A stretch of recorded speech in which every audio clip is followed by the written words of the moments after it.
Hey everybody, welcome back to the channel, and today is the first episode of the John and Addie project. This is Addie's 1997 Jeep TJ. So one of the problems right off that we noticed was the gauges weren't working. It's a common problem on this generation of Jeep, and there's several things that you can check. Obviously, if you're familiar with these, you know that the gauge cluster just pulls right out of the instrument pocket. It's got two plugs on the back. You need to check to make sure that those are clean. And below the glove box on the passenger side is the interior fuse block. There's a 10 amp fuse there that you need to check. And even if the fuse is good, you may need to make sure that the connections aren't corroded on the fuse and inside of the block. A lot of these Jeeps are open. They get exposed to the elements, and that copper brass connections in the fuse block, sometimes they corrode and they rust. Clean that up as well. The other thing is you have a 10 amp fuse in here as well that also runs power to the ECU to give the gauge cluster all of the information that the sensors are working. So with Addie's Jeep, all of the lights on the gauge cluster work. The turn signals work, the parking brake light works, the low fuel light works. The only thing that doesn't work are the gauges and the odometer.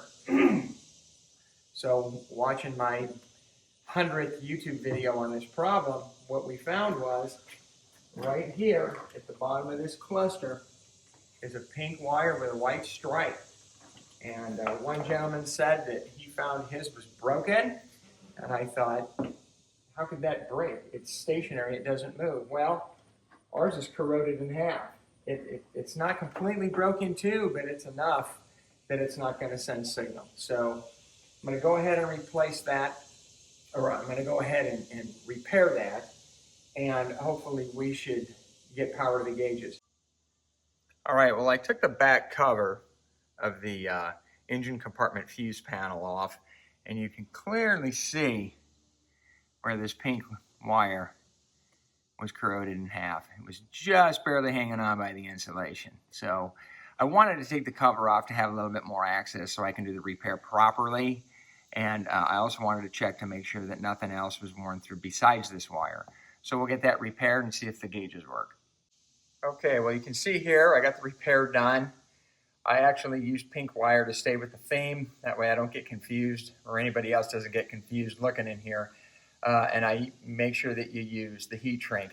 I use the heat shrink with the built-in adhesive lined on the inside, and you can see it starts to come out the ends, and it'll keep a nice waterproof seal in there so that doesn't corrode anymore. All right, well, I got the repairs made. Here we go.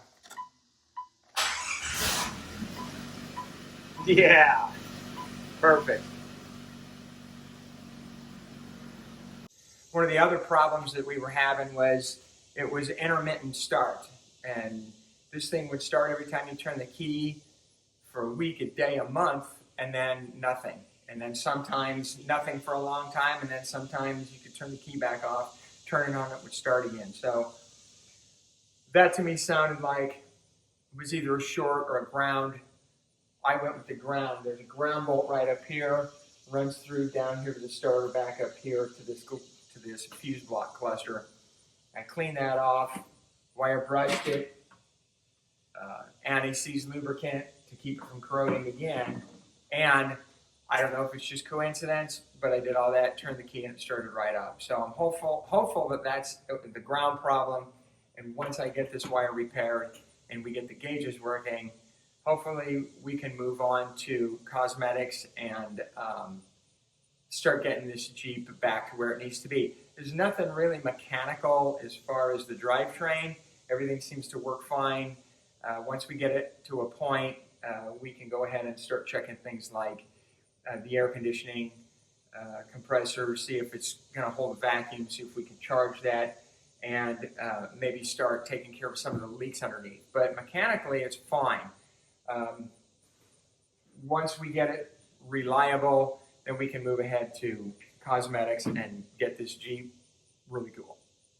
All right, well, you can see we got the gauges working, the repair's done. One of the problems, or at least something that wasn't helping, was the fact that the clips that hold this fuse panel underneath the hood are broke off the back. Over time, this plastic gets heated and cooled, and naturally it's going to get brittle.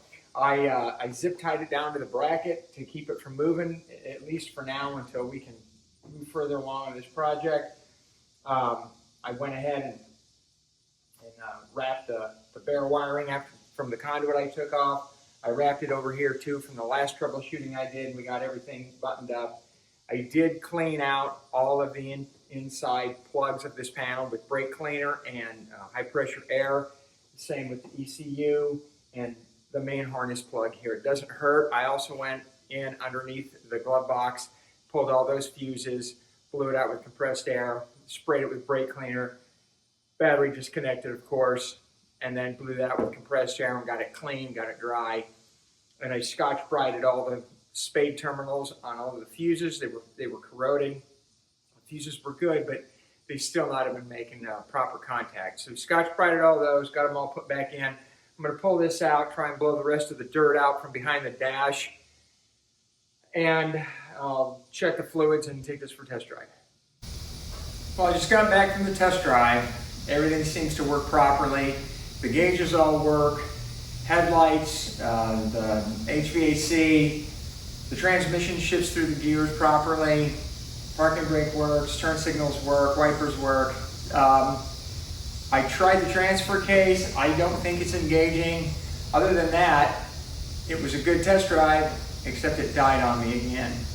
And I couldn't get it started, so I thought maybe I'd try starting it in neutral, and while I was cranking it, I was moving the shifter in that neutral slot, and somehow it started. So I don't know if it's a neutral safety start switch, or if there's just another problem I don't know about and it happened to start. But at least we got one problem solved. We fixed the electrical, and we just have to figure out why it's stalling. Okay, well, while I got underneath the Jeep to look for the neutral safety switch, I've noticed, if you can see here, the linkage for the transfer case shifter handle has popped out of the bracket. There's a hole up in there with a plastic bushing, and that sits in there. So I think maybe the last time this went in the ditch, they flexed it enough that it popped out. So I guess that's just one more thing to fix, but at least we found it. So on the inside of the driver's footwell next to the console here, these are the 4 bolts. At least you can access them from inside the car instead of underneath, because the rock guard is actually in the way, and that's what holds up the transfer case and the transmission. So if you take the bolts out of that, everything from the rear is coming down. So you take these 4 bolts out to get the bracket off, and then we can get the rod back in the hole, and then get the bracket aligned back up with the holes and put the bolts in.